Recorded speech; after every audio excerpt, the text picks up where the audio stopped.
Halo majikan, kita kembali lagi di teman cerita nih. Yang kali ini kita akan membacakan sebuah cerita ya, yang menurut gue bener-bener bikin kayak otak kayak mau meledak gitu. Saking gak percayanya ada kejadian macam kayak gini. Dimana cerita ini tuh dikirim dari teman kita namanya Erina, atau biasa dipanggil dengan Erin. Dimana Erin ini menceritakan pengalamannya, aduh sakit jiwa banget gengs. Pasti kalian juga mau marah nanti dengernya dah. Ceritanya ini terjadi di tahun 2014, sewaktu Erin baru aja masuk di kuliah. Masuk di dunia perkuliahan gitu. Dia ngerantau, jadi memang dia kuliahnya jauh dari tempat tinggalnya tuh, yang otomatis mengharuskan dia untuk ngekos. Sebenarnya sedari awalnya orang tuanya cukup berat melepaskan Erina pergi untuk merantau kuliah ya, karena Erina ini sendiri adalah anak perempuan satu-satunya. Dia punya 2 kakak laki-laki dan 1 adik laki-laki. Jadi si Erina ini tuh cewek sendiri tuh di keluarganya tuh. Namun memang jurusan atau mata kuliah yang Erina inginkan itu yang paling bagus dan terkenal ada di tempat kampus yang di luar kota yang harus dia tuju itu. Ya demi mengejar cita-cita dan impian, apalagi Erina memang ternyata diterima di situ, jadi ya udah mau nggak mau pergi. Namun sedari awal orang tuanya ini sudah mewanti-wanti, untuk ngekosin nanti kos yang khusus putri ya, kagak boleh kosan campur. Dan singkat cerita, setelah mencari kesana kesini gitu, Erina ketemu nih sama ada satu kos-kosan yang ini tuh paling deket dengan kampusnya. Cuma memang harganya nggak murah. Ingat, nggak murah loh, berarti mahal. Soalnya terlihat dari fasilitasnya, bangunannya segala macam ya, itu bagus. Makanya harganya tuh terbilang cukup mahal untuk hitung-hitungan kos di daerah situ. Namun setelah laporan nih bilang ke orang tuanya, terus dikasih lihatkan gambar-gambarnya, sama orang tuanya diperbolehkan, nggak apa-apa udah di situ, karena memang terlihat meyakinkan ini kos-kosannya, bukan kos-kosan cerita-cerita kosan horor gitu yang kayak Bronx pantesan murah segala macam, kagak loh. Tapi memang kosan itu sepi alias nggak full. Ya mungkin karena tadi harganya dibilang agak mahal. Perkara di dekat situ, cuma jarak beberapa rumah itu ada beberapa kosan lainnya, memang karena kan dekat kampus, jadi banyak kosan lain juga yang jauh lebih murah. Tapi memang rata-rata selain udah full, itu kosannya juga campur, maksudnya ada cowok ada cewek. Sedangkan kos-kosan yang tadi ditaksir sama si Erina memang terlihatnya lebih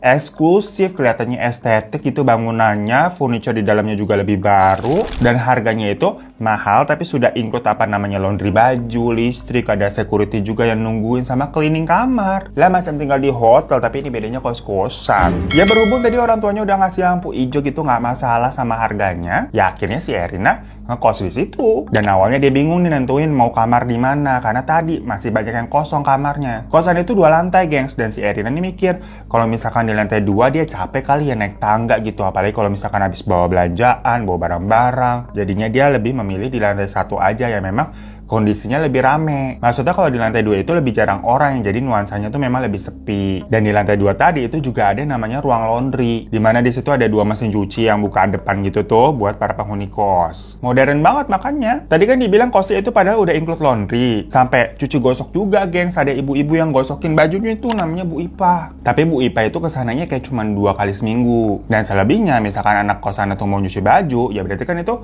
mesin cucinya bakal dipakai, kan ada 2 biji bakalan berisi.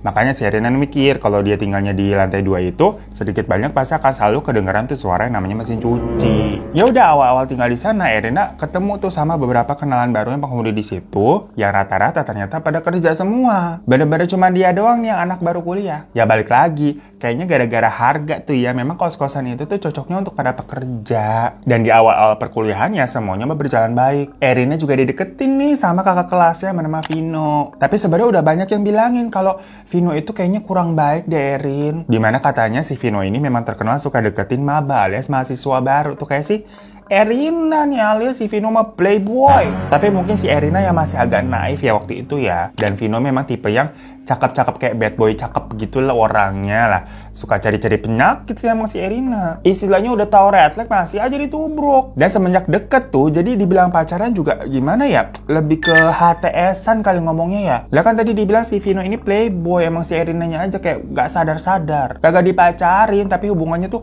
deket sampai kebablasan lah. Namanya hidup merantau jauh dari orang tua gitu kan, terus dideketin ini sama cowok yang modelan begitu. Dimana tiap malam si Erina ini suka diajak clubbing sama si Vino. Yang kalau tiap pulang tuh bisa bukan malam lagi, pagi jam 2, jam 3 gitu kan si Erina sempoyongan masuk ke dalam kosan diantar sama si Vino nih, laki-laki nih. Tapi maksudnya karena di situ kosannya memang khusus cewek, jadi Vino nggak pernah sampai masuk ke dalam, cuma yang nganterin aja gitu kan sampai di depan gerbang. Habis itu ya dia balik. Ntar bangun-bangun si Erina nih suka kesiangan tuh jadinya dan skip beberapa mata kuliah. Ya pokoknya jadi berantakan lah hidupnya. Tapi kan orang tuanya Erina di rumah kagak tahu ya jauh. Jadi maksudnya di sini nggak ada yang negor ataupun bilangin nih yang kayak ngawasin gitu nggak ada, makanya kebablasan. Nah di kos itu sebenarnya ada penjaganya, tapi penjaganya ini lebih ke merangkap macam-macam sih ya, OB ya ART gitu, bersih-bersih semuanya juga. Bisa buat bersih-bersih kamar, tinggal di situ juga soalnya geng, sekalian ya makanya jagain kosannya, namanya Mang Ujang. Kalau yang cuci gosok tadi kan namanya Bu Ipa tuh, tapi kan Bu Ipa cuma datangnya 2 kali seminggu, yang ada di situ terus ya si Mang Ujang. Nah si Erina sama si Mang Ujang nih mau udah CS, dimana si Mang Ujang nih sering dikasih duit rokok lah istilahnya sama si Erina. Lah bisa kan gak enak ya, suka pulang malam gitu kan, berisik jam 2, jam 3 buka pagar, kebangun lah si Mang Ujang, kamarnya Mang Ujang soalnya paling depan tuh deket pagar. Nah tapi nih di awal-awal si Erina kayak tiap kali dia pulang pagi tuh, dia suka ngeliat ada perempuan yang mergokin dia kayak ngeliatin gitu ya. Namanya baru pulang pagi ya, cewek gitu ya. Nah perempuan itu tuh di lantai 2 gengs, kayak ya memang penghuni lain di situ. Awal-awal si Erina kayak gak enak aja gitu kan. Namanya perempuan pulang jam segitu kan, nunduk aja gitu kan sambil diliatin tuh sama si perempuan itu di atas tuh. Sampai beberapa lama si Erina udah ngekos di sana, dia ngeliat nih ada penghuni lain di lantai 1 itu juga, namanya ada Mbak Yulia, baru ngeluarin cowok dari kamarnya. Ya kayaknya memang itu pacarnya. Jadi ya biasa waktu si Erina baru pulang habis clubbing tuh pagi-pagi, ada cowok yang keluar dari kamarnya Mbak Yulia dan mereka sempat cipika-cipiki gitu loh. Dan habis itu cowoknya pergi keluar jam 3 pagi. Nah besokannya nih waktu lagi di pantry tuh, jadi kan ada dapur di lantai 1. Si Erina nanya ke Mbak Yulia kayak, emang boleh ya Mbak masukin cowok ke sini? Si Mbak Yulia dengan santainya bilang, ya kasih aja itu uang rokok kasih Ujang biar nggak lapor sama ibu kos. Yang ternyata beberapa penghuni lain juga banyak yang begitu. Yang Erina pikir-pikir ya nggak heran juga sih, orang biasanya kalau dia pulang malam tuh kan dia sering ngasih uang rokok kasih Ujang biar nggak dilaporin sama ibu kos nih, ada cewek nih pulangnya pagi mulu. Tapi di saat itu sih si Erina kepo aja gitu. Maksudnya dia juga belum ada niatan untuk membawa si Vino nih masuk ke dalam kosannya dia. Sampai suatu hari si Erina yang memang lagi bucin-bucinnya banget nih sama si Vino, hilaf ceritanya majikan. Jadi waktu itu dia mendapati Vino nih kayak selingkuh sama cewek lain dengan ada cecetan mesra begitu. Ya sempat berantem lah mereka. Tapi di satu sisi si Erina ini merasa ketakutan kalau kehilangan si Vino. Maksudnya Erina takut si Vino lebih memilih cewek tersebut. Yang ujung-ujungnya mereka ya baikan lagi, terus clubbing bareng lagi sampai bener-bener mabok banget dan membawa Vino nih si Erinanya ke dalam kosan. Dengan maksud Erina ingin memberikan segalanya ke Vino agar Vino ini tidak meninggalkan dia. Disclaimer untuk teman-teman semua nih, kata si Erina, jangan jadi cewek bucin yang buta kayak dia begini ya. Karena itu sebuah hal yang sangat hodop alias bodoh katanya. Nyeselnya tuh sampai ke ubun-ubun begitu. Jangan berharap atau punya pikiran kalau kita nih bisa merubah sikap seseorang atau memaksakan perasaan orang lain dengan memberikan semuanya seperti itu. Dengan konteks di sini belum kawin nih. Nikah maksudnya. Karena misalkan kalau dasarnya orang itu, mohon maaf nih, brengsek begitu ya, atau emang nggak cinta sama kamu gitu sampai akhir, dah akan tetap begitu. Jadi jangan harap dia berubah. Ya anyway, begitu curhat ya. Malam itu pokoknya si Erina nih nyogok Ujang untuk masukin Vino ke dalam kamarnya. Ya udah habis itu terjadilah. Sampai besok paginya mereka sempat nunggu dulu nih suasana kos sepi sampai udah pada pergi kerja tuh para penghuni kosan sana, dan barulah si Erina nih ngeluarin Vino dari kamar, dan tentunya ada Ujang yang ngegepin dia, ngeliatin gitu kan. Tahu lah dari semalam udah dimasukin itu si Vino. Erin juga sekalian tuh ngedropin baju-baju sama spray bekas semalam tuh ke Bu Ipa yang ada di ruang laundry. Udah nih setelah si Erina istilahnya memberikan semuanya yang dia punya itu ke Vino, dia malah mendapati kalau Vino ini masih selingkuh sama cewek yang lain lagi. Jadi ini beda orang ya, beda cewek sama yang dicecetan itu. Yang namanya emang playboy. Tentunya hal itu membuat si Erin marah sekaligus kecewa. Barulah dari situ dia merasa tuh, baru tahu tuh, loh kok aku bodoh banget sebagai perempuan. Dan karena dia tidak mau menjadi lebih bodoh lagi ya, dia pun menyudahi hubungannya dengan Vino. Yang sebenarnya karena dari awal ini hubungannya HTS-an, nggak ada kata-kata resmi jadian, jadi dibilang putus juga bukan ya. Ya pokoknya makanya tuh si Erina baru kebuka matanya, dia merasa bodoh. Namun ternyata si Vino ini lebih jahat dari perkiraannya Erina, guys. Karena ternyata si Vino diam-diam ya fotoin si Erina lagi tidur tuh tanpa busana yang di malam kejadian waktu itu tuh lagi hilaf di kosan. Vino bilang akan menyebar foto-foto tersebut kalau si Erina nggak mau nurutin dia atau menjauhi dia. Ya di situ si Erina langsung stres, ketakutan banget kalau foto-foto itu sampai bisa tersebar. Dia juga nggak tahu harus gimana ataupun ngadu ke siapa. Ya soalnya waktu itu si Vino ngancam-ngancamnya nggak boleh ngadu, nggak boleh ini gitu ya, yang membuat si Erina ketakutan banget. Dari situ si Erina jadi suka mengkonsumsi obat tidur yang dia beli secara online, jadi nggak pakai resep dokter, gengs. Cuma baca nyari-nyari aja info di Google, dimana obat tidurnya itu juga mengandung obat penenang, biar dia nggak gelisah dan bisa tidur gitu. Habisnya karena perkara itu dia jadi suka cemas, jadi stres gitu, susah tidurnya segala macem. Namun karena sering mengkonsumsi si obat tidur ini, entah emang efek dari stresnya juga atau efek dari obat tidurnya ya, si Erina ini suka kayak pusing dan berhalusinasi. Dimana pernah dia pagi-pagi gitu kan pas bangun, kayak ngerasanya palanya berat. Terus dia ngeliat tuh perempuan yang di lantai 2 yang suka mergokin dia kalau lagi pulang pagi. Itu nembus masuk ke salah satu kamar, jadi kayak jalan terus nembus pintu. Lah masalahnya si Erina ini kan ngeliatnya bukan malam-malam, tapi pagi-pagi itu pas dia baru bangun mau pergi ngampus. Awalnya Erina kaget, tapi bersama dengan itu yang tadi itu memang kepalanya terasa berat banget ya karena efek obat tidur yang dia konsumsi. Yang mana katanya efek jelek dari obat tidurnya tuh begitu. Ya bener sih, memang bisa membantu dia tertidur pulas sama lebih rileks pas malamnya. Tapi pas bangun paginya, itu rasanya bener-bener pusing macam kayak habis mabok, nggak jauh beda. Jadi nggak enak, berat gitulah kepalanya. Makanya waktu dia pas ngeliat ada cewek tuh di atas tuh nembus pintu pagi-pagi, Erina mikir, ini halu aja kali karena efek obat tidur. Nah di satu sisi si Vino nih makin gencar ngancamnya dan memaksa si Erina untuk berhubungan lagi. Maksudnya sampai memaksa untuk melakukannya di dalam kosannya Erina lagi. Cuma di titik itu si Erina yang nggak mau menjadi bodoh untuk kedua kalinya, akhirnya memberanikan diri curhat ke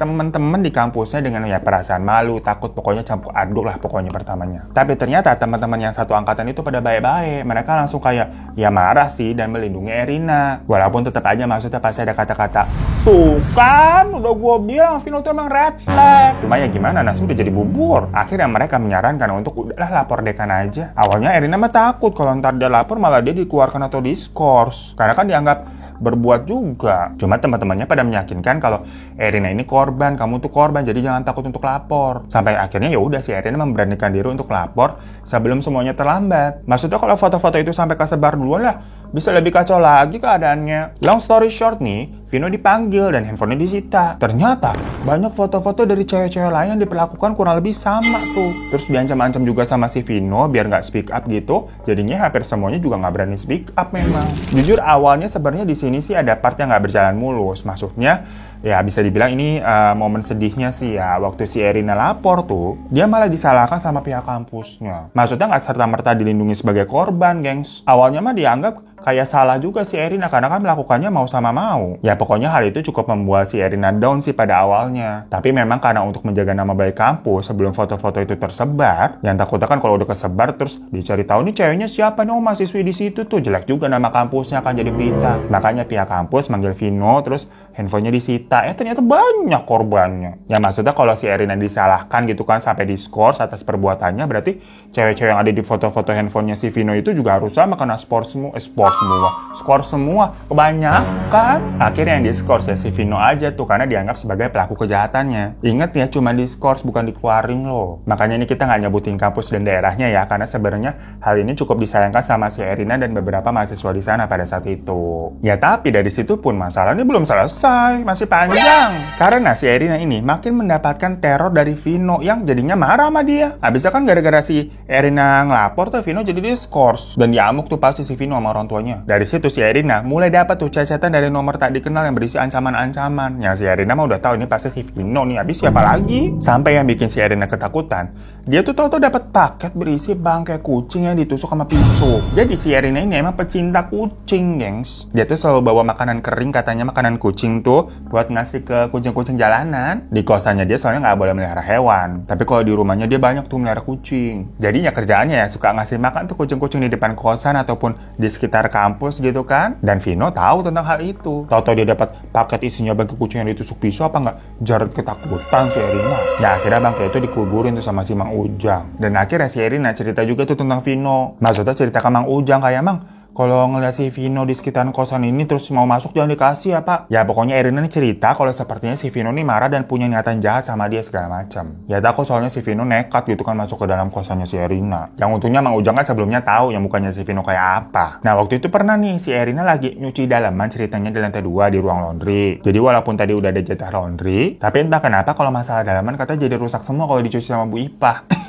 Ya mungkin karena nyampur dicuci semua pakai mesin cuci kali ya. Ya akhirnya si Erina nih nyuci sendiri di ruang laundry tuh di lantai 2 pakai wastafel gitu kan dikucek-kucek manual. Nah pas Erina lagi naik, kondisi mesin cuci tuh ada satu tuh lagi nyala. Kan ada 2 mesin cuci, satunya nyala tuh. Berarti kan ada yang nyuci tapi nggak tahu siapa karena ditinggal nggak ada orangnya. Pokoknya mah Erin ngucek aja tuh di wastafel kan. Tiba-tiba ada perempuan tuh yang sering dia lihat tuh yang waktu itu nembus pintu, datang dan berdiri aja gitu di depan mesin cuci yang lagi muter ngeliatin. Erinnya diem aja nih. Entah kenapa dia juga mendadak merinding. Karena kan waktu itu ingatnya ini perempuan nembus pintu. Dia diam-diam ngelirik tuh ke arah kaki perempuan itu yang dilihatnya napak sih. Tapi memang gak pakai sendal alias nyeker. Namun itu antara aneh dan gak aneh. Karena ubin di kosan itu kan bersih juga ya. Jadi kalau misalkan ada nyeker pun bukan hal aneh maksudnya. Walaupun posisinya di situ si Erina pakai sendal jepit. Tapi yang jelas napak nih. Ya berarti kan orang. Erina mikir, itu perempuan lagi nunggu cuciannya kali ya. Maksudnya baju yang di dalam mesin cuci itu punyanya dia. Jadi lagi-lagi walaupun ada jatah laundry, tapi kan seminggu cuma dapat 2 kali. Dan katanya dibatasin juga. Sekalinya itu maksimal 2-3 kilo gitu per orang. Nah kalau di atas itu misalkan cucian lagi banyak, nambah lagi bayarannya. Makanya buat yang nggak mau bayar tambahan atau misalkan emang perlu nyuci nih kalau jadwalnya Bu Ipa belum datang tuh, ya anak kosannya nyuci sendiri kan disediain tuh mesin cuci di lantai 2 makanya. Jadinya nggak aneh kalau tahu-tahu ada anak kos yang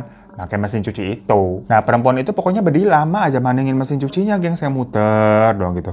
Karena awkward dan mau meyakinkan kalau ini memang orang, si Erina basa-basi nanya kayak, nyuci mbak? Ya jelas-jelas lagi di ruang laundry ya, dikata lagi main catur begitu. Ya nyuci lah! Nanyanya kagak bermutu nih si Erina ya.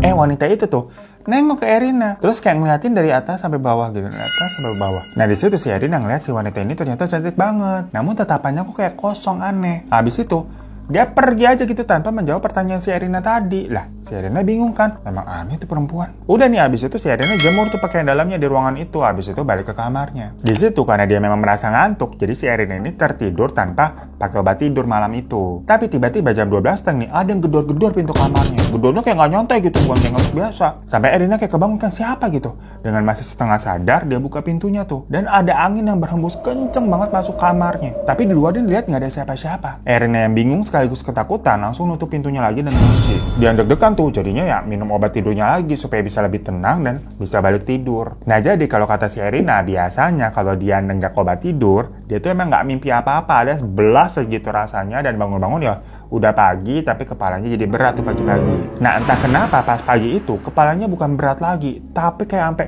geleyengan, gengs. Puyeng banget rasanya. Pandangannya kayak berkunang-kunang gitu kan. Macam kayak orang sempoyongan. Rasanya tuh lebih pusing daripada biasanya. Sampai si Erin ini butuh waktu yang lebih lama supaya bisa fokus gitu kan pandangannya. Badannya juga rasanya kayak sakit. Semua bener gak enak deh pokoknya. Dan di hari itu juga di kos-kosan nih ada berita heboh. Karena pagi-pagi nih Mang Ujang katanya nemuin ada tanah kuburan ditabur di depan pagar kosan. Nggak tahu siapa yang naburin tapi gengs, soalnya kan pada malam kejadian mungkin si Mang Ujang lagi tidur ya, baru pagi-pagi tuh dilihatnya udah ada tanah kuburan. Ya bikin heboh aja pokoknya. Erin ya masih ngerasa pusing tuh mau ngambil jemuran tuh pakaian dalam yang kemarin dijemur di atas di lantai 2. Tapi pas ke atas tuh pakaian dalamnya nggak ada. Dilihat cuma ada baju-baju dari penghuni kos lainnya. Sementara ya pakainya si Erin ini nggak ada nih. Loh siapa yang mindahin? Apa yang jemur baju-baju ini yang mindahin ya? Karena jemuran itu memang cuma ada satu tuh. Dan tahu-tahu udah penuh tuh sama baju-bajunya si yang jemur ini. Erina cari-cari di sekitaran laundry nggak ketemu. Nah Erina lihat baju-baju yang lagi dijemur nih kayaknya punya perempuan aneh yang kemarin. Soalnya itu baju-baju yang ada di dalam mesin cuci. Lah perempuan kemarin kan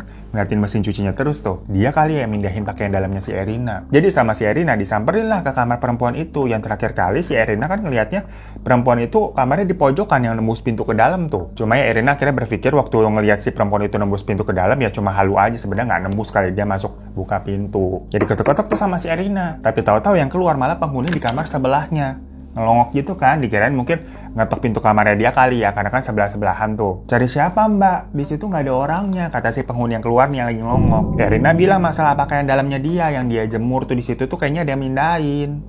Si penghuni yang ngelongok itu tuh bilang kalau ternyata baju yang lagi dijemur di situ tuh punyanya dia. Dan sebelumnya dia nggak ngeliat ada pakaian dalam atau pakaian apapun di jemuran itu. Jadi dia ya main jemur aja. Pokoknya si penghuni itu tuh namanya Mbak Afni. Dia kemarin yang nyuci baju tuh di mesin cuci. Ya ditinggal sama dia karena kan di lantai 2 sama dekat. Dan pas dia mau jemur baju nih, nggak ada yang jemur apa-apaan. Jadi ya udah sama dia dijemur tuh pakaiannya semuanya. Ya kalau begitu ceritanya berarti yang ngambil pakaian dalamnya si Erina siapa dong? Entah kenapa si Erina ini masih tertuju ke perempuan yang aneh kemarin. Mbak Afni kayak mikir sebentar, kayak disebutin tuh ciri-cirinya sama si Erina. Rambutnya panjang gitu kan, pakai dress coklat, mukanya cantik kayak agak ada bule-bulenya, mungkin Bandung bule begitu loh. Mbak Afni mikir sebentar tuh, terus ngomong, jangan-jangan kamu ngeliat Riana. Nah di situ Mbak Afni cerita, kalau Riana itu ternyata adalah hantu di kosan itu. Tapi Mbak Afni bilang, Riana nggak bakal bisa ngapa-ngapain kok, paling cuma nampakin diri aja jalan-jalan di lantai 2, namanya hantu emang bisa apa? Dan hanya sebagian orang aja yang suka diliatin katanya. Dulu dia memang penghuni kamar di sebelah situ tuh, di sebelah kamarnya si Mbak Afni, yang emang lagi diketok sama si Erina. Lah si Erina dengernya kaget kan, ini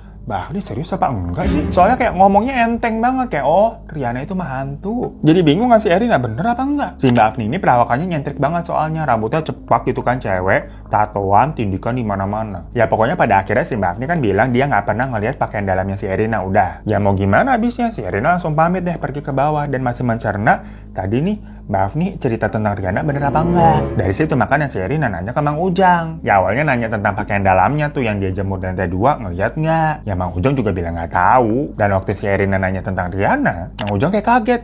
Loh kok Mbak Erina tahu tentang Riana? Erina bilang, baru diceritain sama Mbak Afni. Mang Ujang langsung bilang kayak, si Afni itu dia suka ngelantur, jangan deket-deket sama Mbak Afni. Nggak bener itu orang bawa pengaruh buruk, dia suka ngobat. Katanya gitu. Lah Erina tambah kaget, maksudnya, ngobat, kok serem banget. Ya memang kalau dilihat dari penampilannya tadi tuh Mbak Afni ini kayak cewek-cewek bandel. Tapi kan si Erina juga nggak nyangka kalau sampai ngobat gitu ya. Maksudnya serem di sini berarti kosannya tuh kayak nggak bener dong. Lah orang itu kan kosan mahal ya. Tahu-tahu ada cerita hantunya lah, ada ngobat lah. Bagaimana sih ini? Ditambah lagi pakaian dalamnya dia kok bisa hilang. Langsung lah si Erina kepikiran buat pindah kosan aja apa ya kalau begini ceritanya. Mulailah dia tuh cari-cari kosan, tapi memang sengaja nggak mau di daerah situ lagi. Maksudnya biar sekalian kabur nih dari Vino. Soalnya kan Vino udah tahu si Erina tinggal di situ. Kalau masih tinggal di sekitaran sana lagi ya takutnya kayak lagi diuntitin ketahuan. Tapi mulai dari situ entah kenapa tubuh Erina nih makin kayak lemes banget. Jangankan buat kayak nyari kosan, buat pergi ke kampus aja kayak aduh susah banget. Jadi tiap kali dia bangun nih kepalanya berat, pusing, berkunang-kunang, seluruh badannya sakit.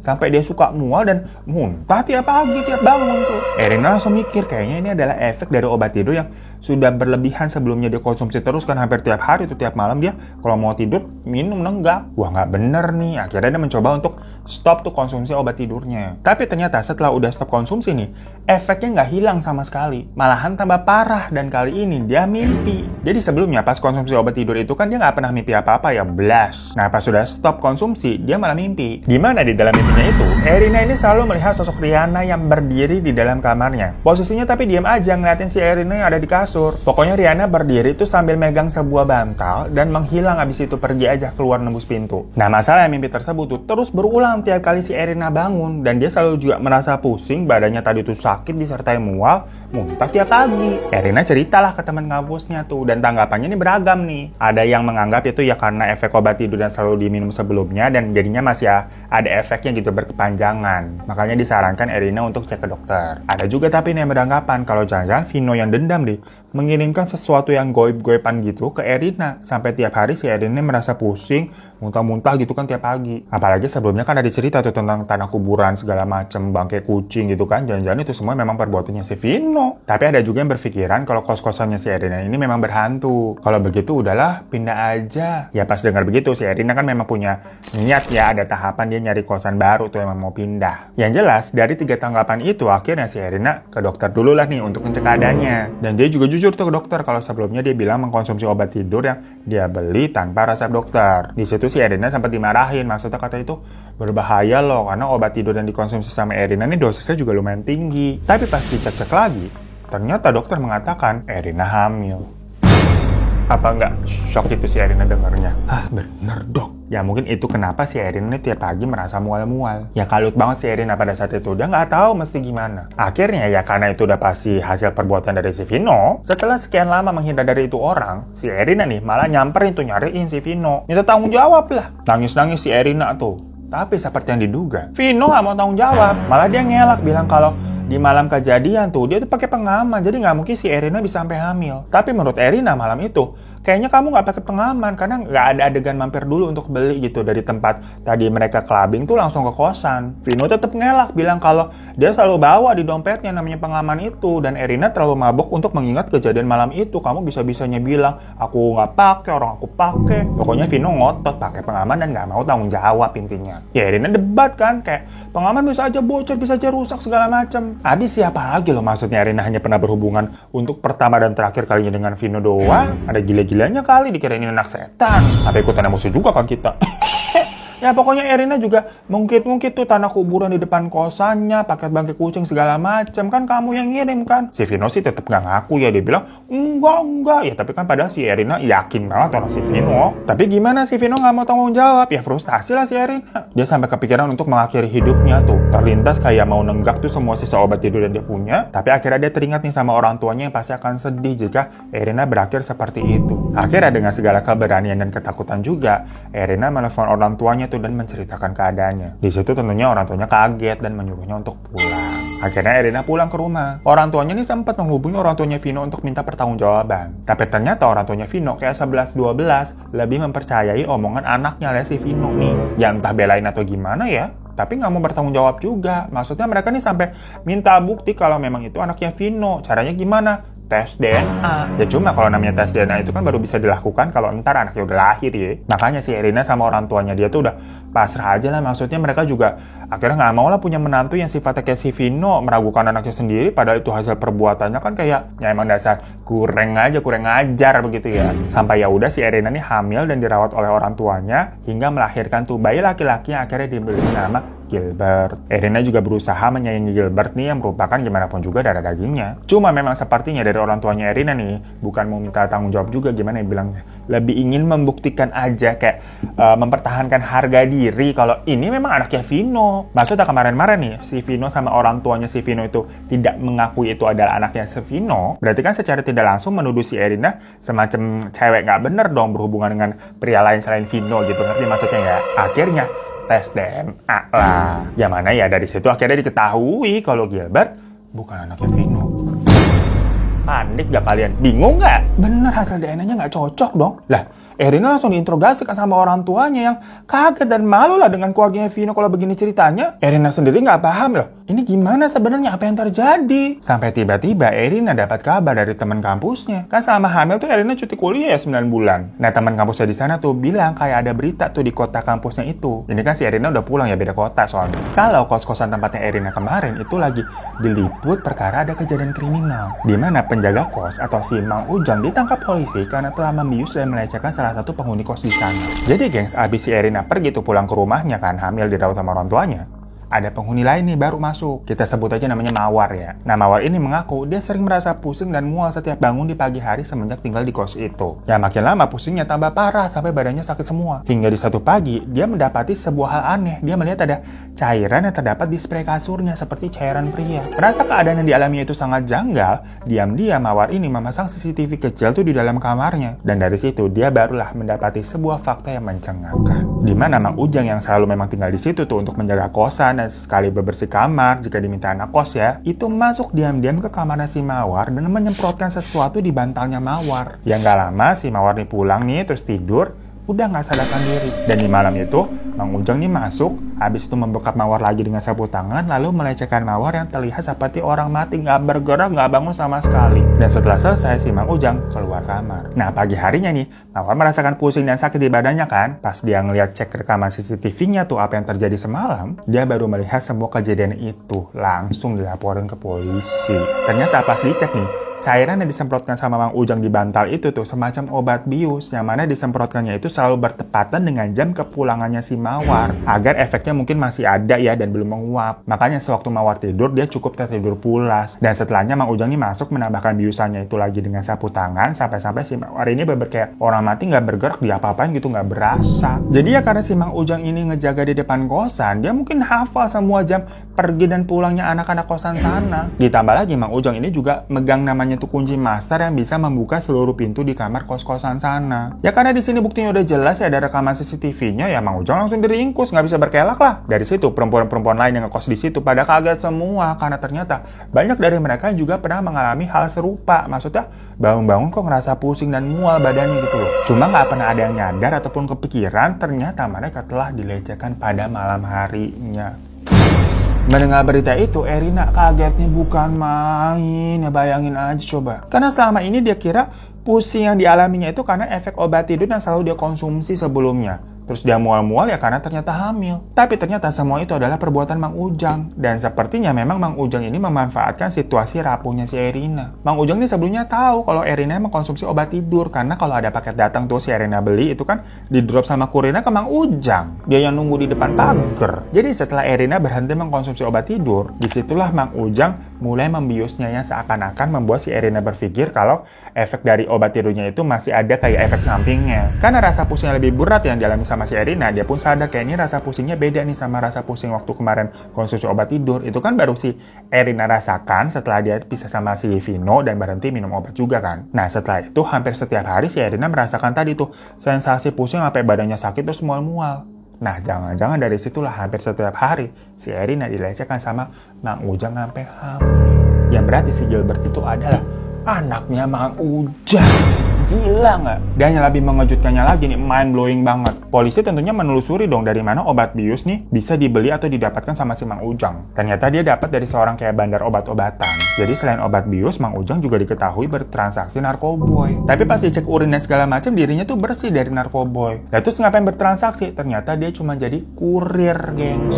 Kurir untuk siapa? Untuk Afni yang tinggal di lantai 2. Lah dari sini ada sebuah rahasia yang kebuka lagi. Jadi ternyata Afni ini mengetahui semua kelakuan bejatnya Mang Ujang dari zaman Riana yang ternyata dulu juga merupakan korbannya Mang Ujang. Riana kan kamarnya tepat di sebelah Afni ya. Tiap malam Afni ini suka ngintip dan ngeliat si Mang Ujang tuh masuk ke kamarnya Riana. Yang besok-besokannya Riana curhat ke Afni kalau katanya dia kok ngerasa pusing dan mual tiap bangun. Badannya juga sakit-sakitan semua. Nah Afni udah curiga lah ke Mang Ujang. Sampai akhirnya dia sengaja nih mergokin Mang Ujang malam-malam tuh saat melakukan aksinya. Nah dari situ si Afni menawarkan untuk barter, dimana dia akan tutup mulut, tapi Mang Ujang ini harus menjadi kurir narkoboy untuknya. Ya udah dari situ si Mang Ujang makin jadi tuh membius Riana tiap malam karena dilindungi kan sama si Afni.